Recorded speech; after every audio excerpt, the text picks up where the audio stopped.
One thing is certain, the world is not going to be the same in the post-corona era,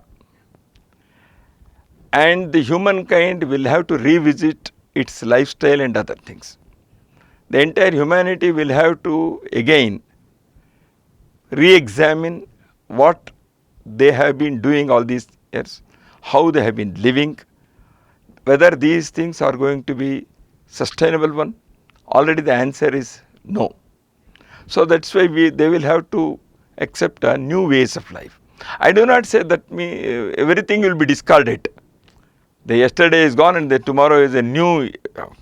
There will be a continuity. Only thing is how we will be having more harmony with nature, and the better way lifestyle is less consumption of energy, and this consumer lifestyle is there, this overconsumption, this commodity culture, these things will have to be checked.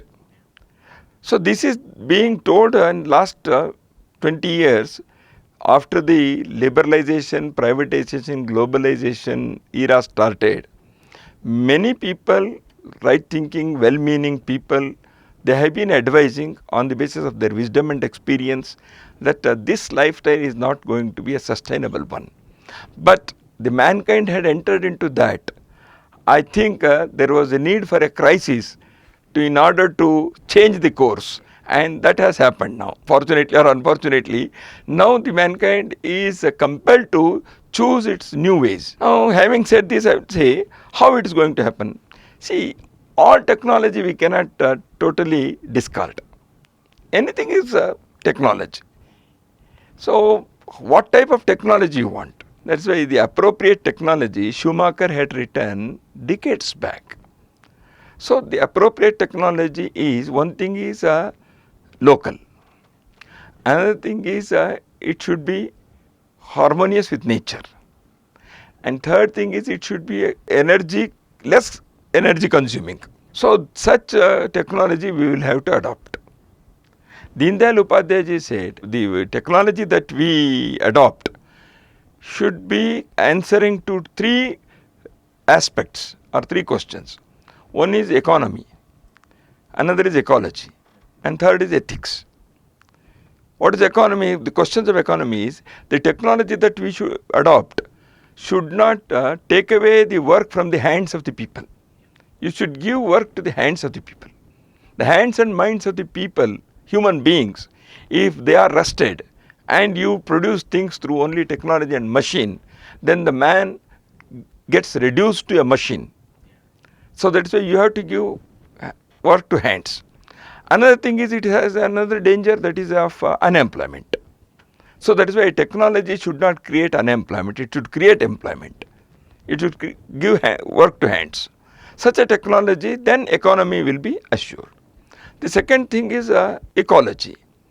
That is one thing which is, I have already said, nature friendly. The ecological environmental resources should not be disturbed. We can't destroy an environment, we can't destroy our ecology and have a better life on the basis of technology. That is why a technology which is a nature friendly technology, which is called appropriate technology by Schumacher, that should be the thing. And the third thing is ethics. The ethical order of technology. For example, human cloning is a technology. Do we accept human cloning? Cloning may be there. So ethically, many countries have banned human cloning all over the world.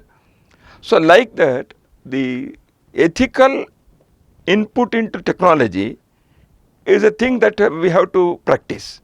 This Deendayal ji had told decades ago.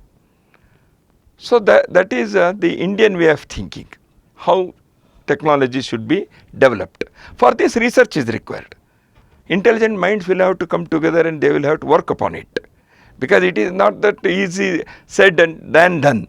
So that is why writing it in a paper is good, but when you want to practice it, you will have to work. I think intelligent minds can definitely do it. We have to ignite them. And there is another thing, that is, now art, culture, literature, these areas, yoga, these are all soft powers. in the modern parlance. I don't to know whether it is right to call them soft powers, etc. In any way, India as a civilization of 5,000 years or more has this tremendous civilizational resource and civilizational experience that can definitely provide succor to human mind, body, living, etc. anywhere in the world. Yoga is one thing which has already proved. Ayurveda may be the next thing. Or even the Sanskrit language is another thing. It's grammatics, it's everything. So Indian mathematics, many things are there. Indian cuisines, food items, and then Indian art and culture varieties. So these are the areas which also can be calibrated to become economic wealth as a nation. They are cultural wealth, but they can be exported in such a way that we achieve this Vasudhaiva Kutumbakam through these things. Because of these things, those societies will also have a better life, a peaceful life. So that's why these are the areas where this Hindu way of life comes.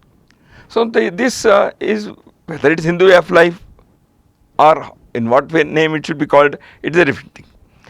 But for this, serious debate is required. A narrative has to be built in the academic world, in the intellectual and thinking sphere, in the cultural arena.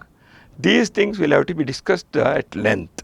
Because now today it is preoccupied by various other trends and ideologies and other things. It is not so easy to have dominance over that as of now.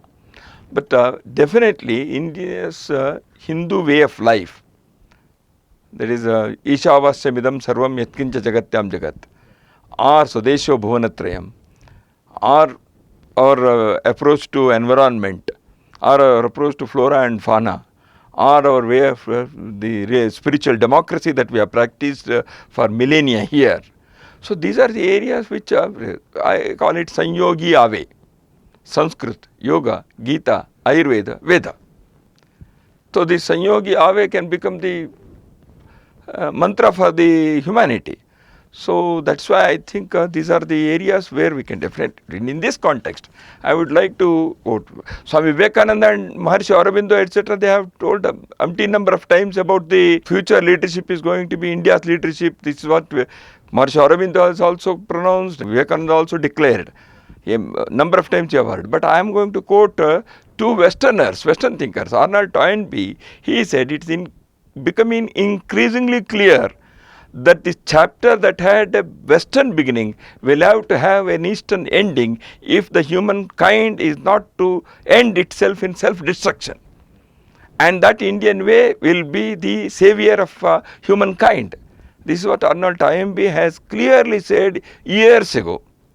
Another person who recently died, Jean-Pierre Lehman, who was the director of IMD, and he says very clear, in a global environment desperate for ideas, philosophy and religion, India is the most prolific birthplace of all these because of the great synergy of democracy and diversity and the much greater degree of self-confidence that Indians now feel. The planet needs quite desperately a sense of moral order, spirituality and ethical compass.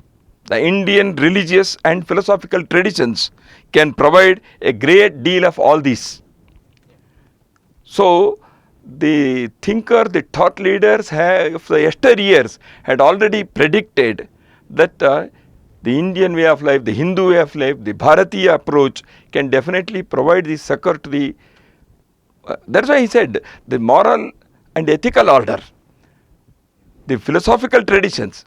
But that is not the only thing, that you need not preach only these things. How to practice it with a better life. So these things have to be now experimented here as a laboratory in India first. Because it is not enough that we have everything and we are going to provide. No. Unless we have enough research, we have enough experimentation, we have enough confidence to practice for ourselves and then to give to the world, then definitely I think world is ready to embrace it.